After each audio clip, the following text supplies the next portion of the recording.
Today we are going to restring Yonex DUORA Z-Strike racket, and I'm going to use BG66 Ultimax on a 27-pound tension. Let's go.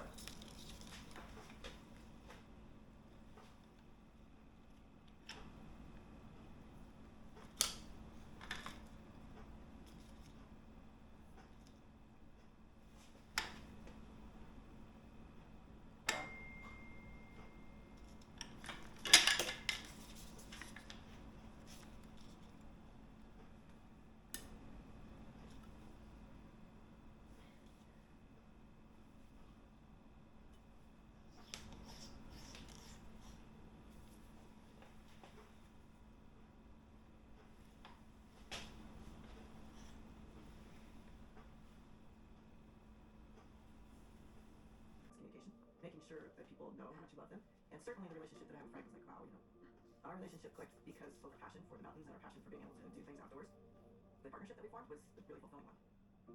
Frank and I hadn't become engaged by any stretch of the imagination, but we were definitely in love.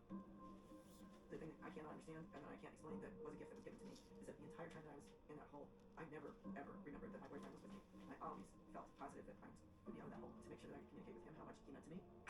I didn't remember that I had seen Bernie and Beth minutes before all this had happened. I never had the inkling that all of those people were most likely dead. When I woke up on Monday, my thought was, gosh, I certainly hope they're going to get to me today because I don't know how much longer I'm going to be conscious because I'm getting really sick. And the fact that I had nothing to drink for at least 3 days was more encompassing than anything else. And in fact, when the rescuers pulled the last board off over my head and snow fell into the hole, the fact that I saw snow fall was all I could think about. And I was grabbing at the snow when they saw my hand. And I saw this hand come out and grab the snow. And I went, did you see that? Yeah, I pulled back and it's not. I was like, Anna, is that you? And she goes, yeah. And I said, oh my God, it spread very quickly that somebody had been found alive. Everybody came over and wanted to touch the miracle. Everybody was ecstatic. Johnny cheers when it was pretty exciting. It was amazing. Enough to make you cry. I just remember jumping up and down, just being so incredibly euphoric about it. You know, it was like days of sadness and frustration and anxiety and pain and suffering. Then a miracle. Finding her alive, it was all of a sudden this flower of life that came out of this darkness. It wasn't until I was pulled out that it immediately clicked that something had happened. Was my first question. What happened, Frank? And they looked at me and they said, Frank who? Thank you. They weren't going to tell me. So the next question I asked, what happened? And that's when they told me it was a divorce. Wow, I had no idea. Never crossed my mind that I didn't know much. Hannah gets pulled out, helicopter lands, it's kind of David Care flight helicopter. There's this like unofficial moment of silence. It's, oh my God, look what's happening. She's getting in the helicopter. She's okay. She's alive.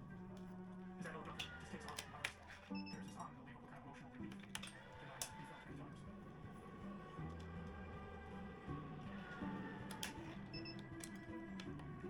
She is alive and well after 5 harrowing days in a 2-foot by 4'2" Korean when a huge avalanche slammed into Alpine Meadows ski resort last Wednesday.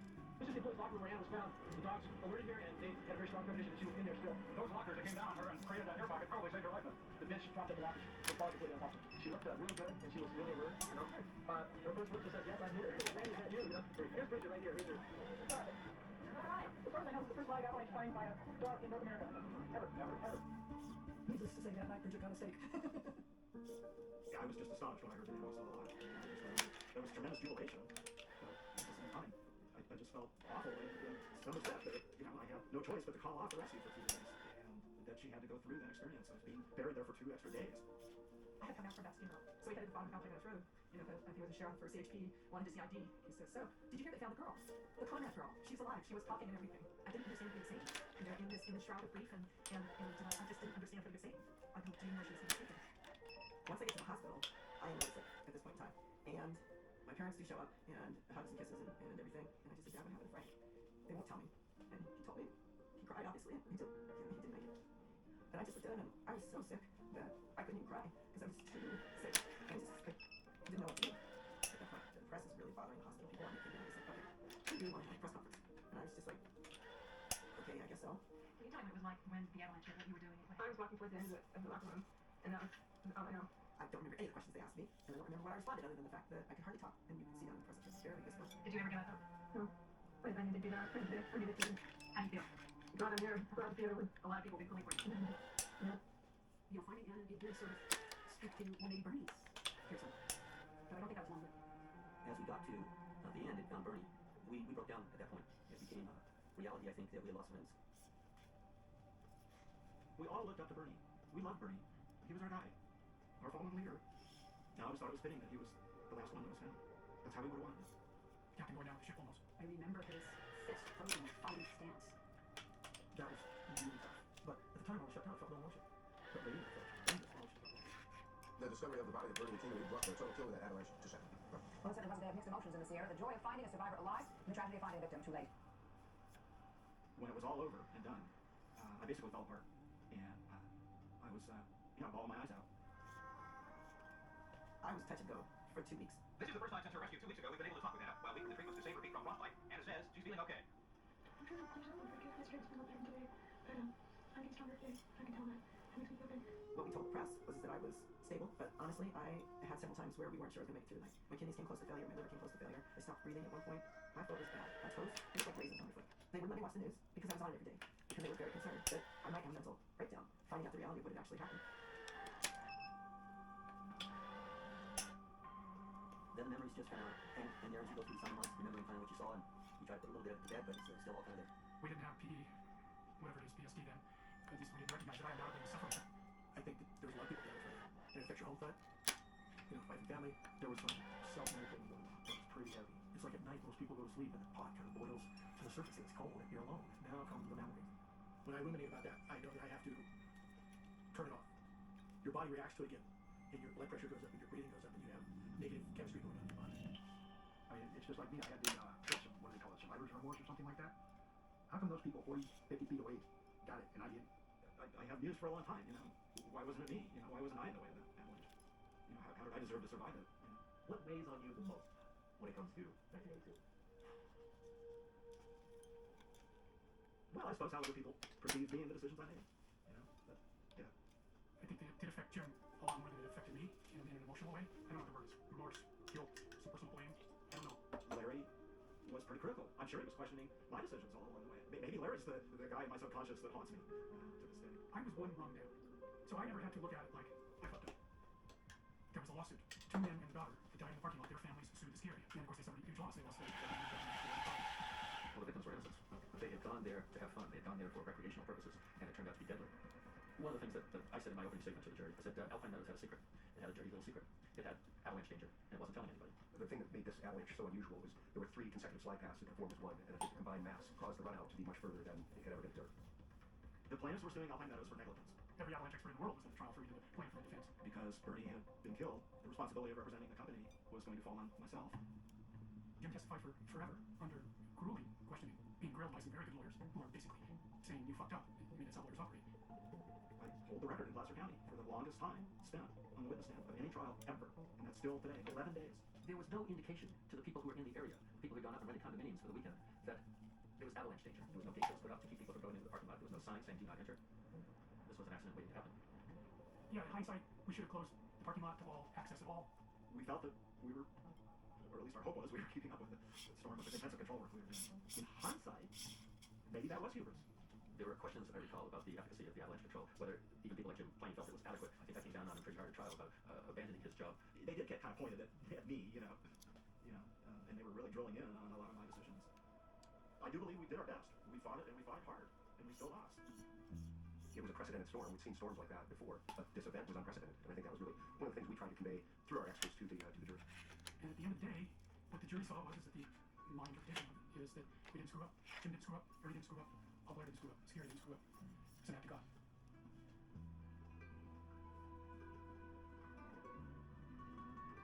I heard the widows testify. I heard their anguish. That certainly affected me and probably him too.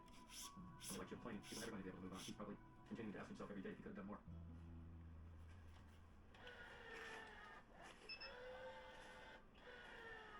Jim left the Sierra the following winter. I'm done, being that guy. I'm in the hot seat all the time. I just had enough at that point.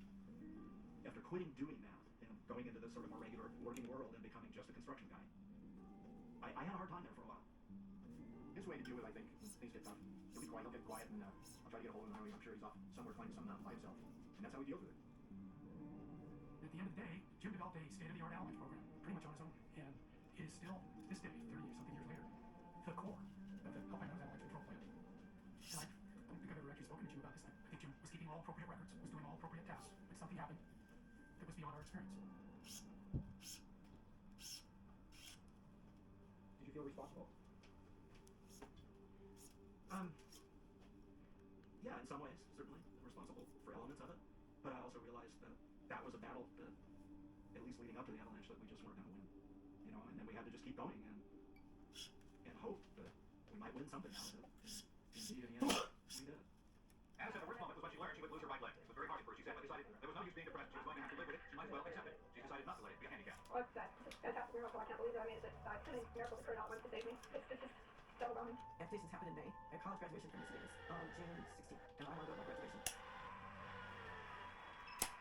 The first time I skied again after that was in December of 1982. Using an artificial limb, she was able to ski. The 22-year-old woman now was picked as queen of the National Handicap Skiing Championships at Alpine Meadows this year. Seeing that enthusiasm has not been dampened, almost on the contrary, is very heartwarming and very exciting to see. That was the good news in everybody's life for us.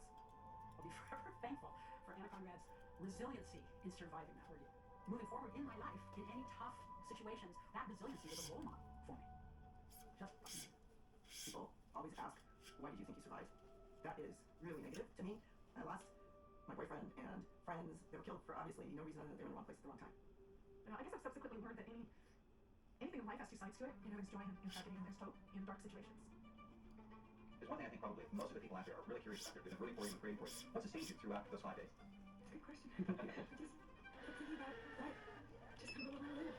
You know, it's not when you die, there's nothing to die. So you just keep pushing, knowing that eventually sometime you're gonna make it. And that's what you have to keep looking for. You just never do it.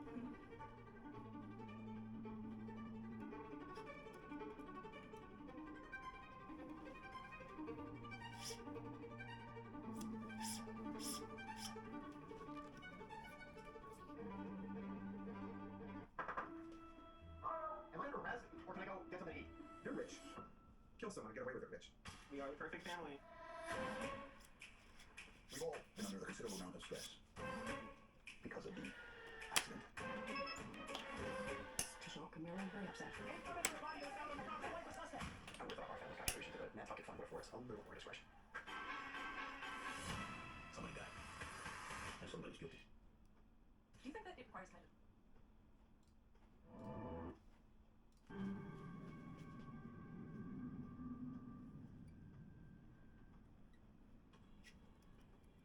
Well, the three astronauts head toward home across the desert of space. Their oxygen and water running low. Perhaps the story will be seen one day as a pearl. This Earth is also a spinning spaceship.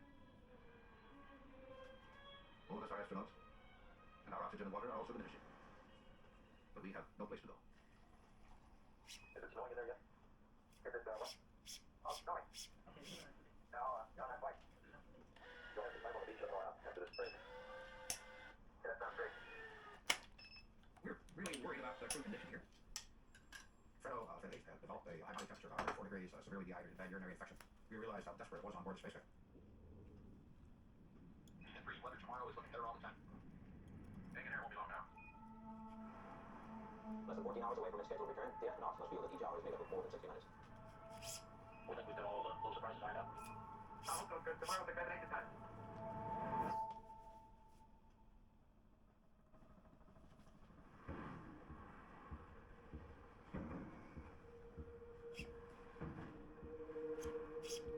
Today, around the world, there were expressions of hope that the earth's return will be safe. The entire world was following the return of Apollo 13. And almost every city people prayed for lives on the spacenet. 10,000 joined for fallen prayers at beautiful city. I never realized that something like this would have an impact on the world like it did. Never has so many people prayed at the same time for the safety of a single operation such as this. Thousands were gathered at Grand Central Station here in New York City. Walter, even though your reports and others that they've heard are relatively confident, I think there still is a sense of foreboding about this flight. I think they need a lot of luck, a lot of prayers, and I think we'll bring them home safely.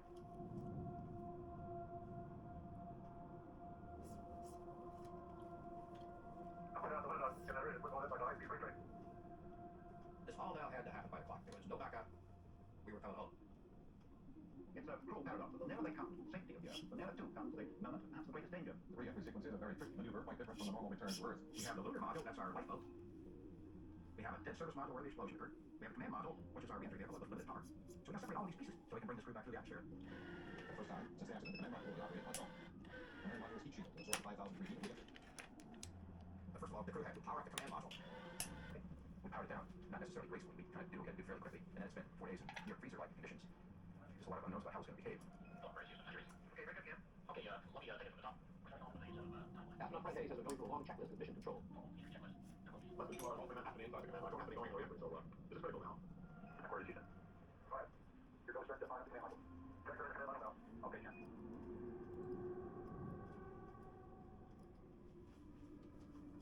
Water was collecting everywhere. We had to get out of the towel to wipe off the instrument. See the instruments. Sounds like authorities. Let's keep quiet. Monitor looks to be from the transfer. Okay, first time. We started powering up the command module systems, system by system. Starting at one row, push in 6 and stop for a moment. Wait to see if we smell any insulation burning.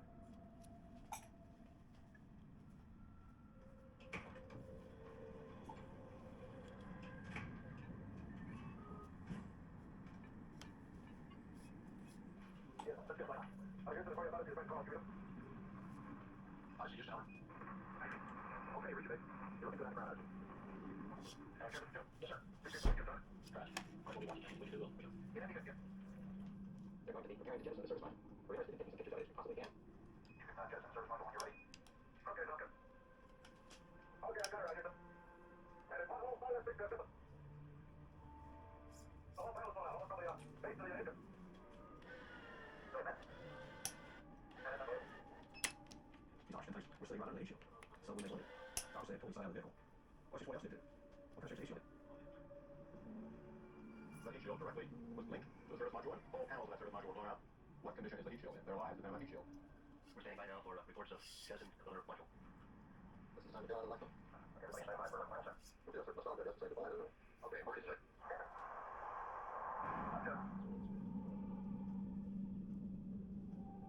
You can watch it slowly drifting away. I'll stand and see it go. Where is we thinking?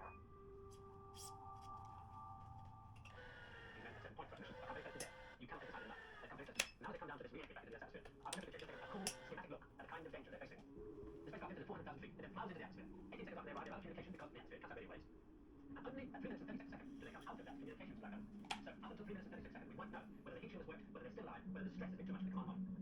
But after re-entry at 25,000 miles an hour, the craft hits the water at no more than 32 miles an hour, and it does not a technological miracle, nothing is. 13 minutes now from predicted time of entry. Velocity now reading 35,646 feet per second. Right.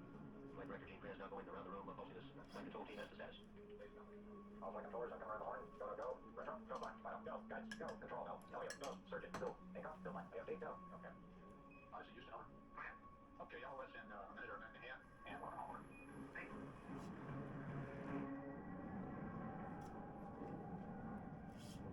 Apollo 13 is traveling at more than 25,000 miles an hour. It's over on the darkened side of the Earth now, detecting short evidence spot fly out in the Pacific Ocean. And all over here, okay, so they done it for the great white junction. This is all the way to the time to it. Apollo Control, Houston, we've just had lots of signal with Apollo 13. We gave it our best shot. And then, It was an intensely long trip. The crew is on their own, and they're left with the data that you gave. And each controller is going back through everything they did during the mission. Was I right? And that's the only question in their mind. we're no shower, but we predicted. At this point, there's very little anybody can do in filling the absolute except wait as they come in through the uppermost fringes of the Earth's atmosphere. All anybody can do now is cross their fingers. It was so quiet, you could hear a pin drop. There was nothing else for us to do. Confidence has nothing to do with it now.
standing by for any reports of acquisition.